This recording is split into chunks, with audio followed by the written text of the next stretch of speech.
Hello student, তোমরা কেমন আছো? আশা করি তোমরা সকলেই ভালো আছো। প্রতাপ একাডেমি কোচিং পরিবারে তোমাদেরকে সকলকেই স্বাগত জানাই। তোমরা যারা ক্যালকাটা ইউনিভার্সিটির আন্ডারে ফার্স্ট সেমিস্টারে পড়াশোনা করছো, বেঙ্গলি জেনারেলে CC1 পেপারটি রয়েছে, অর্থাৎ তোমরা যারা MDC কোর্সে পড়াশোনা করছো তোমাদের বেঙ্গলি জেনারেলে বা বেঙ্গলি CC1 পেপারটি রয়েছে। তোমাদের জন্য আজকের এই ভিডিওটি অত্যন্ত গুরুত্বপূর্ণ হতে চলেছে। আজকের এই ভিডিওতে 15 মার্কসের গুরুত্বপূর্ণ প্রশ্ন আর 5 মার্কসের গুরুত্বপূর্ণ প্রশ্নগুলি আলোচনা করে দেব। এই প্রশ্নগুলি তোমরা এখন থেকে ভালো করে রেডি করে নাও, অর্থাৎ এই প্রশ্নগুলি তোমরা যদি শেষ মুহূর্তের জন্য ভালো করে রেডি করে যেতে পারো, অবশ্যই তোমরা 15 মার্কসের সমস্ত প্রশ্ন আর 5 মার্কের সমস্ত প্রশ্ন তোমরা কমন পেয়ে যাবে। চলো বেশি দেরি করবো না, আজকের আমরা দেখে নেব বেঙ্গলি জেনারেলে CC1 পেপারে একেবারে শেষ মুহূর্তে গুরুত্বপূর্ণ প্রশ্নগুলি। প্রথমে তোমরা দেখে নাও 15 মার্কসের জন্য গুরুত্বপূর্ণ কয়েকটি প্রশ্ন। বাংলা সাহিত্যের যুগ বিভাগের প্রবণতাগুলি সম্পর্কে সংক্ষেপে আলোচনা করো। বাংলা সাহিত্যের আদি যুগের নিদর্শন চর্যাপদে প্রতিফলিত বাংলা সমাজ চিত্রের পরিচয় দাও। মালাধর বসুর কবি পরিচয় ও কাব্য রচনার কাল সম্পর্কে আলোচনা করে এই কবির কবি কৃতিত্বের পরিচয় দাও। চর্যাপদের আবিষ্কর্তা, প্রকাশকাল ও প্রকাশনা সংস্থার নাম উল্লেখ করো। চর্যাপদের সাহিত্য মূল্য বিচার করো। এই যে 4টি প্রশ্ন বললাম, 4টি প্রশ্ন অত্যন্ত গুরুত্বপূর্ণ। এখান থেকে প্রশ্ন পরীক্ষায় কমন আসার সম্ভাবনা প্রবল থেকে প্রবলতর রয়েছে।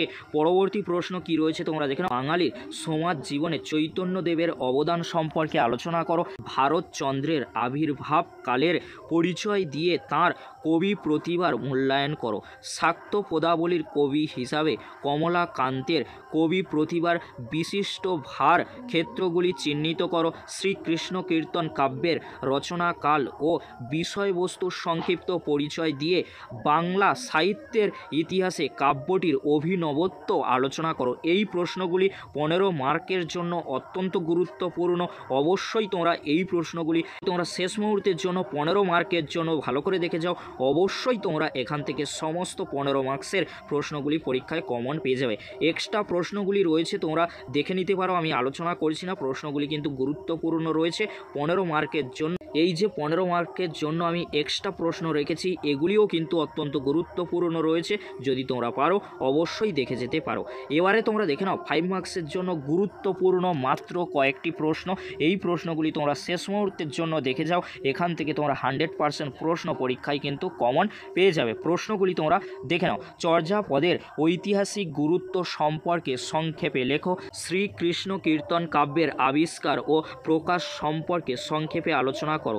কবি কৃত্তিবাসের জনপ্রিয়তার কারণগুলি উল্লেখ করো। অনুবাদ সাহিত্য সৃষ্টির কারণগুলি সংক্ষেপে আলোচনা করো। নেক্সট প্রশ্ন কি রয়েছে তোমরা দেখে নাও। মনসা মঙ্গল কাব্যের শ্রেষ্ঠ কবিকে সংক্ষেপে তার পরিচয় দাও। শাহ মোহাম্মদ সগিরের কবি প্রতিভার সংক্ষিপ্ত পরিচয় দাও। তুর্কি আক্রমণের পরবর্তীকালে গৌরবঙ্গের সামাজিক অবস্থা বিষয়ে আলোচনা করো। শ্রীকৃষ্ণ কীর্তন গ্রন্থটির নাম নিয়ে যে বিতর্ক আছে সংক্ষেপে তার পরিচয় দাও। এই প্রশ্নগুলি 5 মার্কসের জন্য অত্যন্ত গুরুত্বপূর্ণ। এখান থেকে তোমরা 5 মার্কসের 3টি প্রশ্ন পরীক্ষায় কমন পেয়ে যাওয়ার সম্ভাবনা 100% রয়েছে।